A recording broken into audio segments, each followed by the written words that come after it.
Best சீன்னா எனக்கு உண்மையை சொல்லணும், நான் ரொம்ப நாளா யோசிச்சுட்டு இருந்த ஒரு விஷயம் என்ன அப்படின்னா, இந்த அதாவது நார்மலா பேசுறவங்களா இருக்கட்டும், அதே நேரத்துல கஷ்டப்பட்டு ஒரு விஷயத்த டெவலப் பண்ணி யோசிச்சு உயிரெல்லாம் கொடுத்தெல்லாம் வீடியோ போடுவாங்க.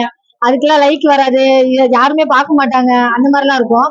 ஆனா ஒரு பொண்ணு சும்மா லைட்டா கிளாமரா ஒரு 2 ஸ்டெப் போட்டா போதும், அது 1,00,000 லைக் 2 ட்ரெண்டிங். ஆக்சுவலி ஒரு ரொம்ப ட்ரெண்ட் ஆச்சான்னு கேட்டா எனக்கு அது ஒரு டவுட் தான். ஏன் அப்படின்னா ஒரு ஒன் டைம் வாட்சபிள் மூவி மாதிரி தாங்க இருக்கு, ரொம்ப எல்லாம் ஓவோ ஆகும் இல்லை. ஏன் அப்படின்னா நாம ஆல்ரெடி ஸ்குவிட் கேம் அப்படின்னு சொல்லிட்டு ஒரு வெப் சீரிஸ் ஒன்று பார்த்துட்டோம், 2 சீரிஸ். அதோட இம்பாக்ட் மாதிரிதான் இருக்கு. பட் ரொம்ப கேமிங் செம்ம போரிங். ஃபர்ஸ்ட் ஹாஃப்ல அந்த இது இல்லாம இருந்திருக்காமோ, செகண்ட் ஹாஃப்ல கொடுத்த அந்த ஒரு இம்பாக்ட், அதாவது கிளைமேக்ஸ்ல ஒரு இம்பாக்ட் கொடுத்துருப்பாங்க, அந்த இம்பாக்ட் ஃபர்ஸ்ட்ல இருந்தே வச்சிருக்கலாமோன்னு தோணுச்சு. ஏன்னா ஃபர்ஸ்ட்ல எல்லாம் பாத்தீங்கன்னா சும்மா நார்மலா போற மாதிரி இருக்கும். ஆல்ரெடி அந்த வெப் சீரிஸ் பயங்கர ட்ரெண்ட், எல்லாருமே நிறைய அதை லைக் பண்ணி விடிய விடிய எல்லாம் முடிச்சிருந்து அதை அடிக்ட் ஆகி விடிய விடிய எல்லாம் முடிச்சு பார்த்தவங்க எல்லாம் இருக்காங்க. அந்த வெப் சீரிஸ அதோட இம்பாக்டா நீங்க ஒரு படம் எடுக்கும் போது அதை விட பெஸ்டா இருக்கணும்ல, அப்படி இருந்தாதான் நம்மளுக்கு அது இன்ட்ரெஸ்டிங்கா வரும். சோ அதுல ரொம்ப கேம் சும்மா நார்மலா கொடுத்த மாதிரி ஆயிடுச்சு. அவங்க கொடுத்த அதாவது கதையோட கரு அந்த ஒன்லைன் சூப்பருங்க உண்மையிலே. அவங்க சொல்ல வந்த இன்ஃபர்மேஷனும் செம்ம. ஆனா நம்ம ஒரு இன்ட்ரெஸ்டிங் ஃபேக்ட் உருவாக்குவாங்களே, அது ரொம்ப இல்லையோ அப்படிங்கிற மாதிரி தோணுச்சு. கொஞ்சம் போர் அடிக்கிற மாதிரியே இருந்தது. ரொம்ப என்னடா அப்படியே இப்படிதான் போகுமா இப்படிதான் போகுமா அப்படிங்கிற ஒரு ஃபீல் ஆயிடுச்சு. இருக்கு ஆக்சுவலி ட்ரெண்டிங் இன்னைக்கு எல்லாருமே அதுக்காண்டி தான் போராடுறாங்கன்னு நினைக்கிறேன். யூடியூப்ல வருமானம் பார்த்தவங்க ஒரு ஸ்டேஜுக்கு மேல எந்த மாதிரி எல்லாம் ஆகுறாங்க, எந்த அளவுக்கு உள்ள போயிடுறாங்க, அதனால அவங்க மனுஷங்களா இல்லாம டோட்டலாவே ஒரு விதமான அடிக்ட் ஆகி அதனால செய்யக்கூடிய விளைவுகள் என்னங்கிறது தான் படத்தோட இது. ஸோ ட்ரெண்டிங் அது கரெக்டான ஒரு டைட்டில். பட் இருந்தாலுமே நம்ம கதை உங்களுக்கு அதான் சொன்னல, கதை ஓகே, பட் அதை டெவலப் பண்ண விதம்னு சொல்லுவாங்களா, நம்ம கொடுக்கும்போது ஒரு ஃபீல் கொடுக்கணும்ல, அடுத்து என்ன நடக்கும் அடுத்து என்ன நடக்குங்கிற ஒரு எண்ணம் உருவாகும் தெரியுமா, அந்த எண்ணத்தை இம்பாக்ட் பண்ணலையோன்னு எனக்கு தோணும். ட்ரெண்டிங் படம் பார்த்துட்டு வரேன். கதை பார்த்தீங்கன்னு வச்சுங்களேன், கலையும் அந்த ஹீரோயினும் ஹஸ்பண்ட் ஒய்ஃப். அவங்க நிறைய வருமானம் வருதுன்னு சொல்லிட்டு அவங்க லெவலுக்கு மீறி வீடெல்லாம் வாங்கி நிறைய கடன்ல மாட்டிடுவாங்க. இந்த டைம்ல பாத்தீங்கன்னா ஒரு பிரைவேட் நம்பர்ல ஒரு கேம் ஷோ ஒன்று விளையாண்டிங்கன்னா உங்களுக்கு 1 வீக்ல 2 கோடி வரும், காசு கொடுப்போம் அப்படிங்கிற மாதிரி ஒரு சிமிலர் கைண்ட் ஆஃப் ஒரு கேம்னு வச்சுக்கோங்களேன். ஸோ இவங்க அந்த கேம் எப்படி ஆடினாங்க, அதனால என்ன பிரச்சனை செஞ்சாங்க தான் சரி. படம் பார்த்தீங்கன்னு வச்சுக்கோங்களேன், ஃபர்ஸ்ட் ஆஃப் ஒரு இன்டர்வல் கொஞ்சம் ஒரு இன்டர்வலுக்கு முன்னாடி வரைக்கும் படம் ஓரளவுக்கு ஓகே, ஒரு 15 மினிட்ஸ் வரைக்கும் படம் நல்லா இருந்துச்சு. அதுக்கப்புறம் கொஞ்சம் ஒரு லேக் தெரிய ஆரம்பிச்சது. இன்டர்வலே ஒரு 15 மினிட்ஸ் முன்னாடி பிடிச்சா நல்லா இருந்திருக்க மாதிரி ஃபீல் வந்துச்சு. செகண்ட் ஹாஃப் பாத்தீங்கன்னு வச்சுக்கோங்களேன், ஒரு நல்ல ஒரு கதைகள் எடுக்கும்போது நம்மளுக்கு ஒரு ஃபர்ஸ்ட் ஹாஃப்ல ஓரளவுக்கு ஃப்ரெஷ்ஷா தெரிஞ்சுது. பட் இவங்க கொடுத்த டாஸ்க் எல்லாம் ரொம்ப ஒரு சிம்பிளான டாஸ்க், நம்ம நிறைய எதிர்பார்க்குற மாதிரி ஒரு டாஸ்க். அது இன்னும் கொஞ்சம் அந்த கமர்ஷியலா ஆடியன்ஸ் கனெக்ட் ஆகிற மாதிரி இல்லாம இருந்துச்சு. ஃபர்ஸ்ட் ஹாஃப் ஃபர்ஸ்ட் டைம் பாக்குற வரைக்கும் ஓகே.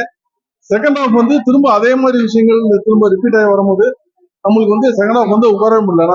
நம்ம எதிர்பார்க்க ஈஸியா கெஸ் பண்ற மாதிரி இருக்கு, அதே டைம் ஒரு என்டர்டைன்மெண்டா இல்ல. ஸோ செகண்ட் ஹாஃப் படத்துக்கு மிக மிக பெரிய ஒரு மைனஸ். ஃபர்ஸ்ட் ஒரு 15 மினிட்ஸ் படம் ஓகே, ஆனா படம் எல்லாம் முடிஞ்சு வரும்போது நம்மளுக்கு ஒரு பெரிய ஒரு ஏமாற்றம் மாதிரி தான் ஒரு ஃபீல் வருது. பெஸ்ட் ஆக்டிங்னா உங்களுக்கு அந்த ஹீரோயின் ஓரளவு நல்லா பண்ணியிருந்தாங்க. அவங்க ஃபர்ஸ்ட் மூவி தான், பட் உண்மையிலே நல்லா பண்ணியிருந்தாங்க. அவன் இந்த ஃபர்ஸ்ட் ஹாஃப்மே உட்காந்து பார்க்கும்போது அந்த ஹீரோயின் தான் அந்த படத்தை கேரி ஃபார்வர்ட் பண்ணாங்க. ஏன்னா அவங்க ரொம்ப அழகா காமிச்சிருந்தாங்க. நல்லா அந்த ஸ்கிரீன்ல நம்ம அவங்களே டிராவல் பண்ண வச்சாங்க. அவங்களோட ஆக்டிங் ரொம்ப இதா சொல்லுவேன். இன்னொன்னு அந்த கேமராமேன் எல்லாமே பாத்தீங்கன்னா அவங்க லுக்கை எந்த அளவுக்கு பாசிட்டிவா ஒரு பிளஸான ஆங்கிள் வச்சு காமிக்க முடியுமோ அது பெஸ்டா காமிச்சாங்க. அவங்களும் அந்த படத்துல மிகப்பெரிய பிளஸ். படத்துல பெரிய லெவல்ல காமெடி இல்ல, படம் சூப்பரா இருக்கு. ஐடில இப்போ ட்ரெண்டிங்ல என்ன நடக்குதோ அதுதான் ட்ரெண்டிங் பேர் வச்சிருக்காங்க. ட்ரெண்டிங்னா படம் தான் ட்ரெண்டிங்.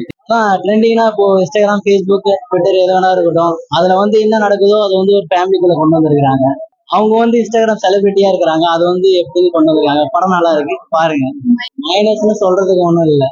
ஆக்டிங் சூப்பரா இருக்கு. அவங்களோட எமோஷனல் ஆக்டிங் எல்லாமே நல்லா இருக்கு. போர் அடிக்கிற மாதிரி இல்லை, கொஞ்சம் இன்ட்ரெஸ்டா தான் இருக்கு படம். ட்விஸ்ட் நிறைய இருக்கு, அது போர் அடிக்கிற மாதிரி ஒண்ணும் இல்லை. ஏன்னா இப்போ ட்ரெண்டிங்னா பேர் வச்சிருக்காங்கல்ல, அந்த ட்ரெண்டிங் பேருக்கு ஏத்த மாதிரி படத்துக்கு ஏத்த மாதிரி பேரு. ட்ரெண்டிங்ல இப்போ என்ன நடக்குது, இன்ஸ்டாகிராமா இருக்கட்டும், ஃபேஸ்புக்கா இருக்கட்டும், ட்விட்டரா இருக்கட்டும், எதுவாக இருக்கட்டும், ட்ரெண்டிங் கொடுத்துருக்காங்கல்ல, அதுக்கு ஏத்த மாதிரி நடந்திருக்கு. ஓகே தான், காமெடி எல்லாம் நல்லா தான் இருக்கு.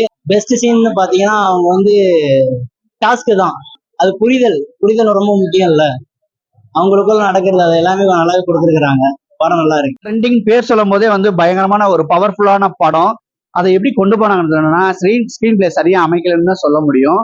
ஆனாலும் பாத்தீங்கன்னா அந்த பெர்ஃபார்மன்ஸ் வைஸ் வந்து பாத்தீங்கன்னா எல்லாமே நல்லா பண்ணிருக்காங்க. ஒரே ஒரு வீட்டுக்குள்ள நடக்கிறதுனால கொஞ்சம் கொஞ்சம் அங்கங்க நம்மளுக்கு போர் அடிக்கிற மாதிரி இருக்கு. வீட்டுக்குள்ளதான் நடக்கும். ஒரு யூடியூபர் நல்ல சம்பாரிச்சுக்கிட்டு இருக்கவன் சரி இதை நம்பி வீடு வாசல் சொல்லிட்டு கடன் எடுத்துறான்.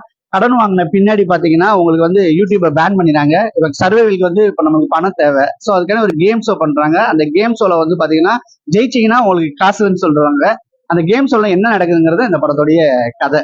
ஸோ இதை பேஸ் பண்ணி பண்ணியிருக்காங்க. அந்த வீட்டுக்குள்ள நடந்ததுனால வந்து கொஞ்சம் ஸ்லோ அடிக்கிறத தவிர மற்றபடி ஒரு டீசன்ட் வாட்ச் தான். பிக் பாஸ் ஸ்டைல்லாம் இல்ல, இது வந்து கொஞ்சம் பதட்டப்படுத்த வைக்கிறாங்க. அதாவது தெரியும்ல, 2 பேருக்கு டாஸ்க் கொடுத்தாங்கன்னா ஒருத்தன் வந்து இதை செஞ்சு முடிக்கணும்னு, ஒருத்தன் வந்து அவனை செய்ய விடாம தடுக்கணும்னு சொல்லிட்டு இந்த மாதிரி ஒரு குழப்புவாங்கல்ல. இதெல்லாம் வெள்ளக்காரங்களோட அந்த டாஸ்க். அது நம்மளை வந்து எப்படி எப்படிலாம் குழப்பி விட்டு அவன் அதுல குளிர் காயறதுன்னு அதை வச்சுதான் படம் பண்ணிருக்காங்க. ஸோ வந்து நம்மளுக்கு வந்து கனெக்ட் ஆகல, அந்த கேம்ஸ் வந்து நம்மளுக்கு கனெக்ட் ஆகலாம். ட்ரெண்டிங்கை பொறுத்தவரை என்னன்னு கேட்டீங்கன்னா உங்களுக்கு ஒன் டைம் வாட்சப் அவ்வளவுதான். மற்றபடி பெருசாலாம் ஒன்று சொல்லணும். பெஸ்ட் சீன்னா அந்த ஹீரோயின் நம்ம சொல்லி ஆகணும். எப்படி தெரியுமா அந்த பொண்ணு நடிச்சிருக்கு. ஏன்னா ஒரு வீட்டுக்குள்ளேயே படம், 2 பேர் தான் படம். அதுல நம்ம 2.5 மணி நேரம் உட்கார வச்சோம் அந்த ஹீரோயின் தான். அந்த ஹீரோயினுக்கு செம்ம ஃபியூச்சர். அந்த படத்துல ஹீரோயின் தான் கலையரசனை விட ஹீரோயின் தான் அந்த படத்துலயா. அந்த படம் வந்து சில இடத்துல வந்து ப்ரிடிக்ஷன் வந்து நம்ம பண்ணிக்கலாம், அந்த மாதிரிதான் இருக்குமே ஒழிய மற்றபடி இல்லை. பட் ஆனா ஒரு டீசன்ட் வாட்ச்.